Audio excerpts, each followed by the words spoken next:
July 2024, a French-Italian optical conglomerate makes an announcement. A company of lens chemistry and prescription labs, 200,000 employees, 18,000 stores. It sells vision insurance, it builds machines that grind plastic to the micron, and it has just agreed to buy Supreme, the skate brand, the red box logo, hoodies sold in drops to kids queuing around the block in New York. $1.5 billion. Cash. Analysts were baffled. The stock dipped. What on earth does a company that makes eyeglass lenses want with streetwear? Here's the answer, and it's bigger than fashion. Glasses are turning into computers. And the hardest part of putting a computer on your face was never the computer. It was getting you to want to wear it. They didn't buy a clothing brand. They bought a permission slip. Start with how mismatched this looks. EssilorLuxottica is clinical. It talks about medtech and value chains. Its heroes are chemists. In 2023, it booked 25.4 billion euros in revenue. Supreme is the opposite. A downtown skate shop that turned scarcity into religion. Limited drops, sold out in seconds.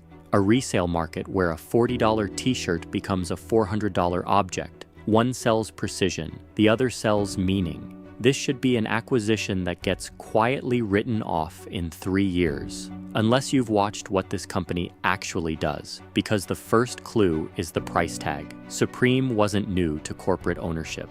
In 2020, the apparel group VF Corporation bought it for $2.1 billion.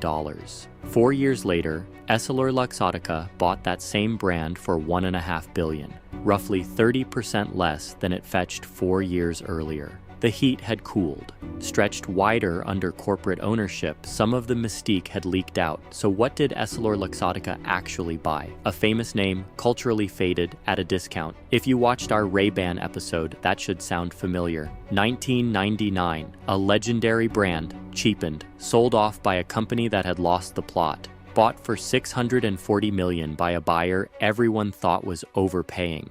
That one turned into a €2 billion a year machine.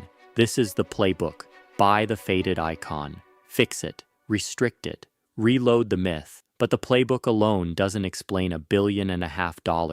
There are two harder reasons. The first is a weakness inside the empire that most people never notice. Look at the luxury names this company puts on glasses. Chanel, Prada, Armani, Versace, Burberry. It doesn't own a single one of them. It licenses them, licenses expire, licenses get renegotiated.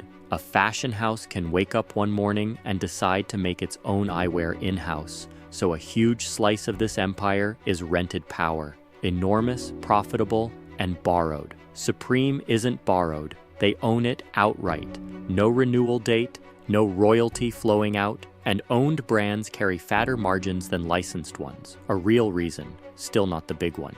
Here's the big one. Since 2019, EssilorLuxottica has been building smart glasses with Meta. The first attempt in 2021 went nowhere, discontinued.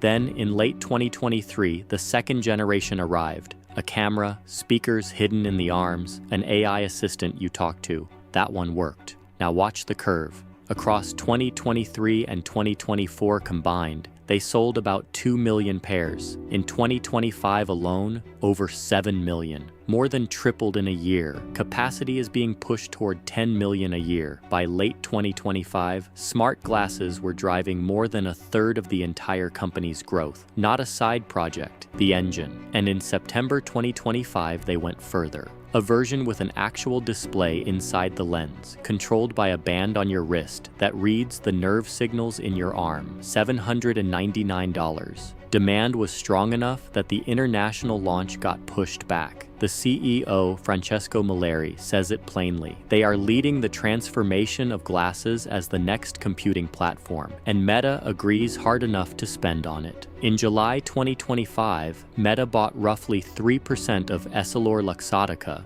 about €3 billion, and was reported to be weighing going to 5. The social network bought a piece of the eyewear company, because the eyewear company owns the face. So now put the two halves together. Why does a face computer company need a skate brand? Because of the one thing tech has never been able to manufacture. Think about Google Glass. 2013. Serious engineering, enormous money, a company that could build anything. It died anyway, not because the technology failed, but because wearing it made you look like someone nobody wanted to talk to. It became a punchline. The bottleneck was never the chip, it was the culture. And that's the piece EssilorLuxottica was missing. It owns the materials, the machines, the frames, the stores, your insurance. It can manufacture almost anything. It cannot manufacture cool, but Supreme can. That's Supreme's actual product, not cotton.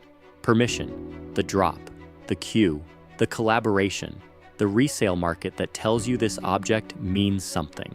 Supreme is a machine for making things desirable to exactly the young people who would never buy a gadget from a tech company. Mallory's own description of the deal, a direct connection to new audiences, languages, and creativity. That's not a fashion purchase, that's a distribution purchase. They bought the channel that decides what's cool, right as they need to convince the world to wear a camera on its face. And now step back and look at what this company is actually holding. The chemistry the lens is made from, the machines that cut it, the brand on the temple, the store you walk into, the insurance that pays for it, the exam chair, the AI partner, and now, a culture engine. Nobody else has that stack. Google's answer was to commit $150 million to build AI glasses with Warby Parker, because Google has software and no optical empire. Apple has chips. It doesn't have 18,000 stores and an optometrist who knows your prescription. EssilorLuxottica is also putting hearing assistance into frames, turning the same object into a medical device. The frame on your face is being upgraded from a fashion object into a platform, and one company owns nearly every layer. Now let's be fair, because this isn't a done deal. Supreme's entire value is authenticity, and absorption into a giant corporation is the classic way to kill exactly that. VF learned it the expensive way. No guarantee an optical conglomerate does better. And to be clear, there is no Supreme smart glasses product. That's speculation, not news. It hasn't been announced. Smart glasses are real, but young. 7 million pairs is serious in eyewear. Next to the phone in your pocket, it's a rounding error. This might not work. That's not the point. The point is what the attempt reveals about how this company sees your face. And that future doesn't arrive evenly. Here in the Philippines, smart glasses land at the same global prices, hundreds of dollars for a face computer on local paychecks. But the culture that makes you want them travels for free. The drops, the hype, the resale. The internet delivers that everywhere, instantly, at no cost to the company selling it, which is exactly why the culture engine was worth $1.5 billion. So, go back to that headline. Optical conglomerate buys skate brand. Analysts baffled. It only looks absurd if you think this is a company that sells glasses. It isn't. Not anymore. It already owns the lens, the frame, the shop, and the insurance. It has run out of eyewear to conquer, so it's going after the next thing that sits on your face, the screen. And it just bought the one thing it could never build in a factory, the reason you'll want to wear it. They didn't spend $1.5 billion on hoodies. They spent it so that when the computer finally moves onto your face, it's already wearing something you wanted.